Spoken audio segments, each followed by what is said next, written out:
Joining me today is a superstar who's played for RCB, Royal Challengers Bengaluru, and quite the legend at the Indian Premier League. It's almost second home to him here in India, going by the fan base he's garnered. AB de Villiers, thank you so much for speaking here to me on Firstpost. Welcome.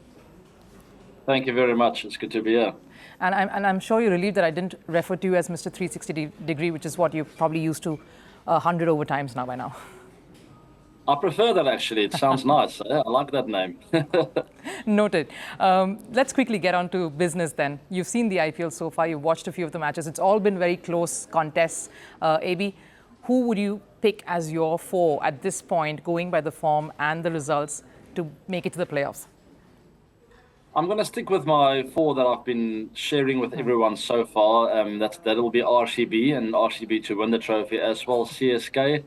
Mumbai Indians and Delhi Capitals. So yeah, I mean, it's still very early in the tournament, but those are my four picks, and I do believe RCB will be there at the end.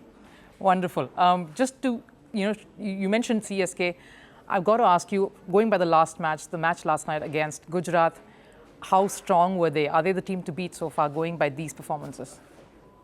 Definitely. They look very clinical, especially at home. Let's keep in mind they have quite a few away games coming up, so we will see what they're all about as a team moving forward, I think, in the next week or two. But certainly at the Chepauk in Chennai, they are very difficult to beat. They've got a 72% win ratio over there. Yeah. And it's just really tough. They're clinical. They don't make a lot of mistakes. They're smart about their business. But we will test them, or not we will test them, they will be tested in the next few weeks away from home. You know, of course, you pick RCB. You're a true RCB in your heart. We know that, heart of hearts. What an amazing way they sort of, at least the first game against Chennai didn't go according to plan, but the second one, Virat Kohli, how good did he look out there? No, amazing. I watched the warm-up closely leading up to that game, and I just could see a lot of focus in his eyes. You could see that he's fresh and is well-rested, and we all know he's been away from the game for some time now, a good 2 or 3 months. And I mean, I could relate to that. Looking back at my career, coming back from nice, fresh breaks where I could spend time with my family and friends and so forth, I always came back very motivated, very inspired, and very hungry to score runs and to have an impact on the team doing well. And that's exactly what I saw with Virat leading up to that game. And that's exactly what I saw in the field as well, with his fielding in that first innings. That's always a sign of a player who's really signed up for the teams for what they want to achieve that season. And with Virat in that kind of mode, it's very difficult to stop him. And it followed into that second innings with his batting as well. You know, he said something about how he's always just been a man whose name has been used to promote, but he still got it.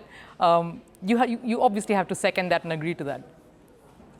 No, definitely. I think it was a bit of tongue in the cheek from him, just sort of sending a message across to perhaps his fans, maybe the selectors, maybe the teammates in India, maybe some of his competitors. Like, I'm still around, I might be pushing on with my age, and maybe I was away for a few months, but don't forget about me. I still got it, and I did enjoy that.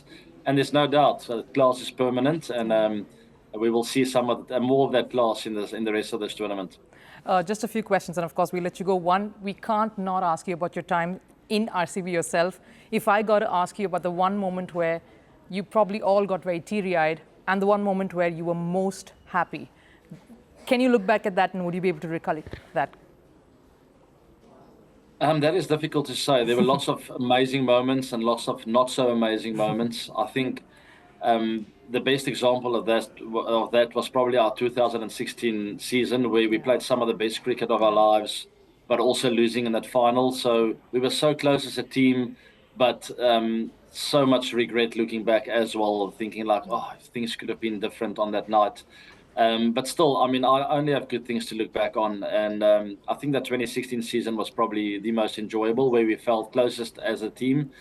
But my whole career with RCB, just looking back with gratitude, understanding how lucky I've been to have been a part of that franchise, the friendships I've made over the years. So as a whole, just very happy with my time at RCB and at the IPL. You know, you speak of friendships. We really can't look beyond you and Virat and the bond that you obviously share. The one thing that you really, really sort of treasure about that relationship and the one thing that you tolerate about him the most? Interesting. I think the difference between Virat the cricketer and Virat the human being is something I've got to tolerate or had to tolerate over the years. He gets very emotional, very driven on the park, which I won't say we've clashed, but we've had our differences before. I've told him, like, Virat, I think as leader, you need to be a bit more calm. And he just told me, no, but AB, that's what I'm like as a leader. I like to do that, you know. So, and I said, okay, I understand. Keep going. I'm right behind you. I've got your back. Those are things maybe we've disagreed with over the years. And maybe the only thing. Other than that, we're pretty tight. And I don't have to keep up with or sort of take in anything from him. I mean, it's all just good stuff off the field. He's a good man with a great heart, very giving personality who's always got time for everyone. So he makes it very easy to be around. And on the park, I think at this stage of his career, he showed a lot more calmness, less emotion. But I don't want to be the next bowler to take him on in this IPL. So stay away from giving Virat verbals because it never works, people. Right, it never does. So speaking of the next one then, KKR versus RCB, Kolkata, they've come off of a very, very close, amazing, scintillating win. So do RCB. How do you see that matchup going? Yes, both teams fresh off a win, walking around with a bit of confidence. I think RCB will have the upper hand, playing at home at the Chennai in front of everyone. After that first win, everyone's tasted the victory now, and they would want more. The team, also the franchise, and also the fans and the people of Bengaluru will be coming out in their numbers. And I think it will be quite intimidating for KKR to travel over there. I think it's also a big advantage to have had a taste of the wicket and the conditions at the Chennai, which didn't look like your usual Chennai wicket. So maybe more of that, and maybe they'll have even better game plans going into this next game. So it's a big game. The team who wins there will really all of a sudden look good and find themselves at the top half of that table and boast well for the rest of the tournament. All right, last one. We know you tried picking up some Kannada in your past during a time in RCB. We hear that you're, of course, part of JioCinema expert panel, and there's so many languages out there. Curious to try your hand at any of the other ones. It would have been nice if there was only one or two languages, you know, there's so many. But yes, I do try, and because of my cricket years over here, I've been trying to communicate with my fans, my loyal fans over the years. I think it's difficult for people who don't often get to hear English, and I have made an effort to speak a bit of Hindi. But over here at the JioCinemas, I've been hearing the big trend of Bhojpuri and also Punjabi of late. So I'll definitely try my hand with those two languages.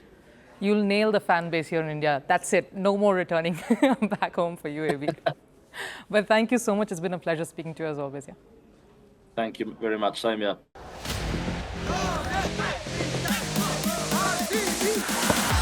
The quest to be the best is here, and it's a storm that's raging. Will the Lions script a dramatic win? Will the prodigal sons return, rock the boat, or lead it to shore? Will the men follow the women to say "E Sala Cup Namdu" in 2024? Will it be a new team that'll lay its hands on the golden trophy, or will the experienced smile their way to victory? Well, the biggest league in the world is here, and Firstpost will get you all the analysis, the big names, fantasy picks, and all the buzz in our special coverage, T20 Summer Storm. Bring it on.